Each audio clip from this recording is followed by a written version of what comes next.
Assalamualaikum warahmatullahi wabarakatuh. Selamat jumpa buat semuanya. Kali ini saya akan mencoba berbagi metode dalam bagaimana sih untuk strategi pembelajaran dan bagaimana memotivasi. Kali ini saya mengambil metode tandur yang dalam hal ini adalah merupakan basic daripada quantum teaching. Jadi biar mudah memahami apa sih itu tandur, baiklah kita langsung masuk ke dalam pengertian tandur itu sendiri. Ya, tandur itu adalah kependekan dari tumbuhkan, alami, namai, demonstrasikan, ulangi, dan rayakan. Nah, ini di dalam suatu proses pembelajaran karena ini dibutuhkan. Kenapa? Saat ini tentu dengan suasana pandemi, terlebih di suasana pandemi kita mencari bagaimana sih teknik sehingga mahasiswa ataupun siswa dalam hal ini tertarik untuk mengikuti pembelajaran. Walaupun ya alhamdulillah sih sampai saat ini kita juga sudah melakukan blended learning dalam artian baik secara online maupun juga secara offline, tentu dengan protokol kesehatan tentunya. Nah, kembali ke sini, ke strategi tandur ini merupakan strategi pembelajaran yang dikembangkan dalam model pembelajaran kuantum atau quantum teaching. Nah, quantum teaching ini menguraikan bagaimana cara-cara baru yang memudahkan proses belajar lewat perpaduan unsur seni dan pencapaian yang terarah, apapun mata pelajaran yang kita ajarkan. Tentu menjadi pertanyaan, kenapa sih saya pakai tandur gitu ya? Tandur ini kalau kita katakanlah di dalam dunia pertanian, misalnya tandur itu kan adalah membenihkan ya, atau misalnya ada benih yang kita mulai kita rawat atau bagaimana ya, lalu dia akan bertumbuh. Nah di situ, jadi kaitannya sangat erat dengan bagaimana proses pendidikan itu sendiri dengan proses daripada tumbuhan ketika dia bertahap dari biji kemudian menjadi tunas dan lama-lama dia akan bertumbuh menjadi tanaman yang ajak. Begitu juga dengan pendidikan. Nah, sehingga dengan metode quantum teaching ini dapat menggabungkan keistimewaan belajar menuju bentuk perencanaan pengajaran yang akan melejitkan prestasi siswa. Dalam hal ini kita dalam lingkup juga bisa untuk mahasiswa. Saya juga menggunakan strategi tandur ini ketika di 2014 saya pertama kali mengikuti tes Cerdos atau sertifikasi dosen yang itu pertama kali dilakukan melalui tes. Karena dulu waktu di awal Cerdos itu nggak ada tesnya gitu ya. Nah, kemudian di 2014 itu dilaksanakanlah oleh pemerintah bahwa untuk pencapaian daripada dosen itu kita harus memiliki sertifikasi. Nah, di dalam proses sertifikasi itu ada namanya deskripsi diri. Nah, di situ kita ditanya nih, bagaimana proses ataupun strategi yang kita tawarkan kepada mahasiswa untuk memberikan motivasi mereka sehingga mereka tertarik untuk mempelajari sesuatu hal. Nah, di sini dari beberapa literatur yang saya kumpulkan, saya tertarik atau sangat menyukai dalam proses teknik tandur ini. Nah, untuk lebih singkatnya lagi, kita langsung masuk tumbuhkan ya. Tumbuhkan itu adalah merupakan tahap penumbuhan minat terhadap pembelajaran yang dilakukan. Melalui tahap ini, dosen dalam artian itu berusaha mengikut sertakan mahasiswa dalam proses pembelajaran, yaitu motivasi yang kuat membuat mahasiswa lebih tertarik untuk mengikuti seluruh rangkaian pembelajaran. Nah, apalagi dikaitkan dengan proses sekarang program daripada MBKM atau Merdeka Belajar Kampus Merdeka, mahasiswa diikutkan langsung ke dalam kegiatan-kegiatan lapangan. Tentu dengan mencari langsung ke lapangan, mereka mencari hal-hal yang langsung real mereka di lapangan, itu akan memberikan suatu sikap motivasi sehingga menumbuhkan semangat mereka lagi untuk lebih memahami suatu materi. Misalnya nih, ketika di dalam teori mereka, terutama ini dalam kajian lingkup hukum ya, ketika di dalam teori mereka mempelajari bagaimana sih teori peraturan perundang-undangan itu, bagaimana membuat peraturan perundang-undangan yang baik. Nah, ketika dalam proses MBKM ini mereka terjun langsung untuk magang ya, misalnya di Biro Hukum, di situ mereka diarahkan oleh para legal drafter dan sebagainya, itu bagaimana membuat teknik perundang-undangan yang baik atau SK yang benar, dan baik bukan soal baik saja ya, tapi dalam hal ini adalah benar dalam sisi aturan pembuatan perundang-undangan itu.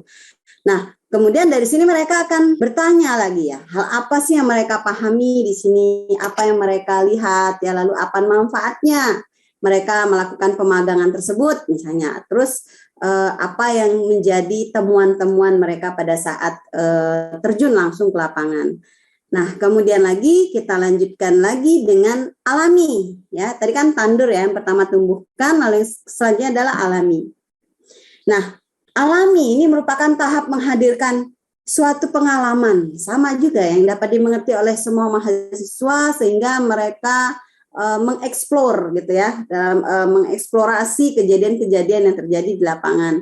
Kemudian dari sini mereka mengembangkan pengetahuan awal yang telah dimiliki. Lalu tahap alami ini bisa dilakukan dengan mengadakan pengamatan dari berbagai media. Apalagi saat ini kan kita itu sudah sangat informatif sekali ya, baik itu dari internet atau sosial media ya, kemudian memang langsung ke lapangan. Di sini mereka mulai melihat nih, kenapa sih misalnya hal yang terjadi, atau misalnya terkait dengan masa pandemi saat ini begitu banyak perubahan-perubahan yang terjadi. Misalnya bagaimana misalnya dampak daripada pandemi ini terhadap misalnya kepatuhan masyarakat. Apakah itu mempengaruhi bagaimana dalam hal sisi kepatuhan masyarakat untuk mematuhi misalnya memakai masker misalnya, atau mematuhi aturan PPKM dan sebagainya. Nah, dari sini mereka mencari, menjelajah, mengeksplor gitu ya, bagaimana sehingga ternyata pandemi juga bisa mempengaruhi tingkat kepatuhan di dalam masyarakat. Lalu selanjutnya lagi kita masuk ke dalam singkatan yang selanjutnya, itu namai ya, tandur kan, namai. Jadi tahap namai ini atau namely gitu ya, merupakan tahap memberikan kata kunci atau konsep atau model ya, atau rumus itu atas pengalaman yang telah diperoleh oleh mahasiswa. Misalnya membuat singkatan yang mudah untuk dihafal. Jadi misalnya nih contoh dalam tulisan saya itu saya menyingkat daripada disobeying code of order, itu saya singkat dengan discorders misalnya. Nah, itu adalah menamai sesuatu yang langsung kita pahami ya.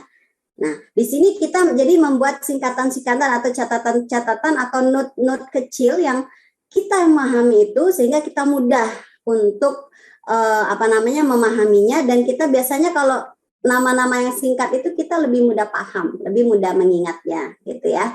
Apalagi sekarang nih contohnya, kita para dosen nih kan udah sangat familiar sekali ya dengan sistem-sistem informasi, misalnya ada sister, itu kan merupakan singkatan ya, kemudian ada sikito dan sebagainya.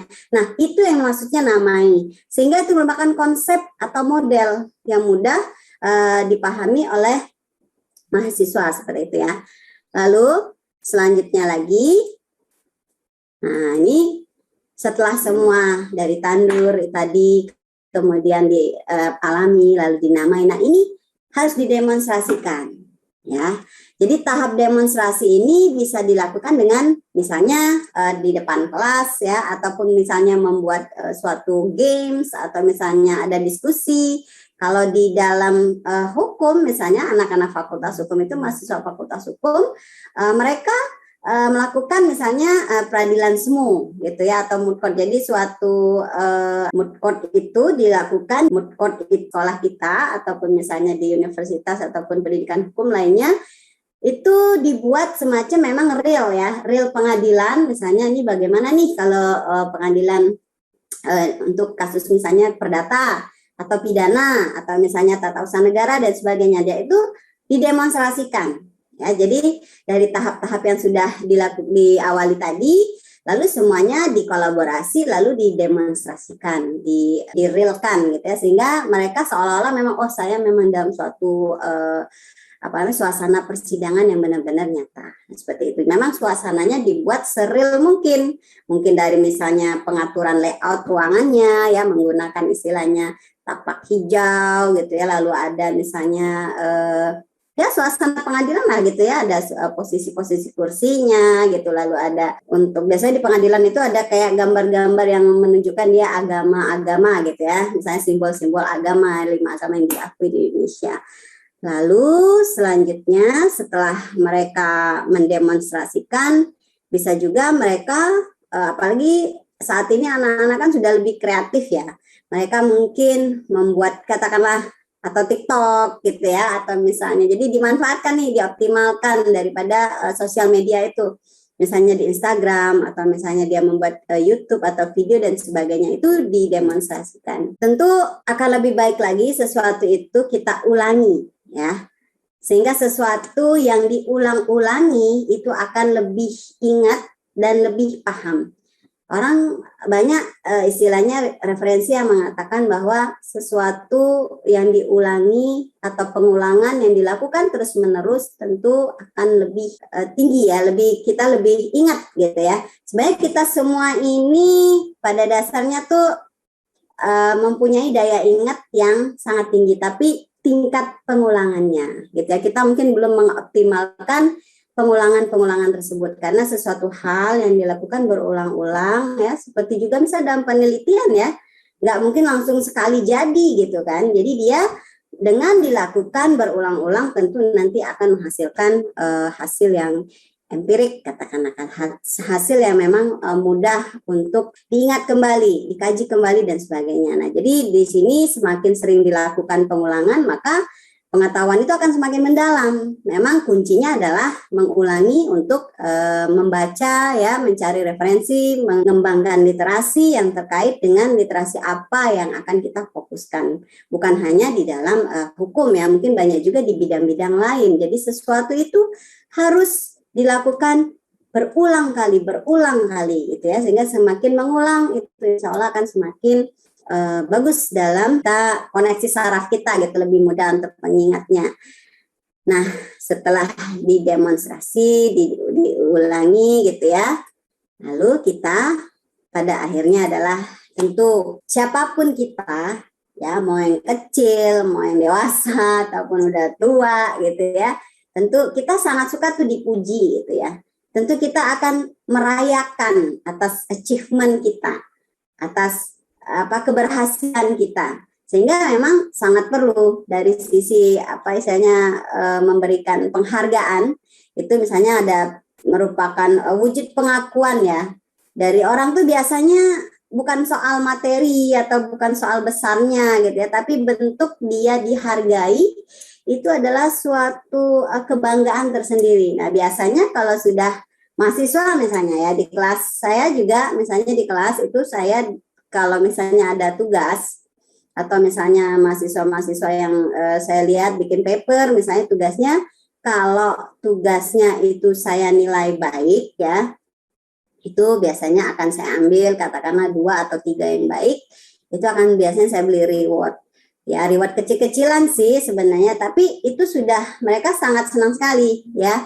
Misalnya nih, kita beri reward, misalnya ada e-money, misalnya seperti itu kan, kalau anak-anak mahasiswa kan gitu ya. Atau misalnya kita isi, misalnya GoPay dan sebagainya ya, terus seperti itu, sehingga mereka merasa dihargai. Memang bukan soal nominalnya, tapi bentuk penghargaan bahwa usaha yang telah mereka lakukan itu mendapatkan penghargaan ya, atau dihargai gitu. Nah, mungkin dari slide yang mungkin saya sampaikan secara singkat ini bisa menjadi salah satu model dalam hal bagaimana untuk memotivasi mahasiswa, ataupun juga bagaimana dalam strategi kita untuk menyampaikan materi, sehingga materi yang kita sampaikan itu bisa menjadi 2 arah, sehingga kita bisa, mahasiswa pun tertarik, sehingga mereka bisa mengembangkan lagi apa yang selama ini mungkin kita juga belum temukan ya, dengan sinergi yang baik antara kita dengan mahasiswa, itu diharapkan akan menghasilkan karya-karya yang baik yang pada akhirnya adalah untuk memajukan atau mencari solusi atas persoalan-persoalan hukum yang saat ini semakin dinamis gitu ya, semakin kita sudah nggak bisa lagi menebak nih bakal apa lagi yang terjadi, tapi dengan kita menerapkan bagaimana memotivasi mahasiswa, sehingga apalagi dengan terkait program MBKM saat ini, itu merupakan suatu sarana atau sinergi yang sangat baik untuk mengembangkan minat, motivasi, dan menumbuhkan ya tadi ya, menumbuhkan semangat mahasiswa untuk lebih berkarya, terutama walaupun di masa pandemi. Ya mungkin itu saja sedikit berbagi, sedikit sharing yang saya lakukan.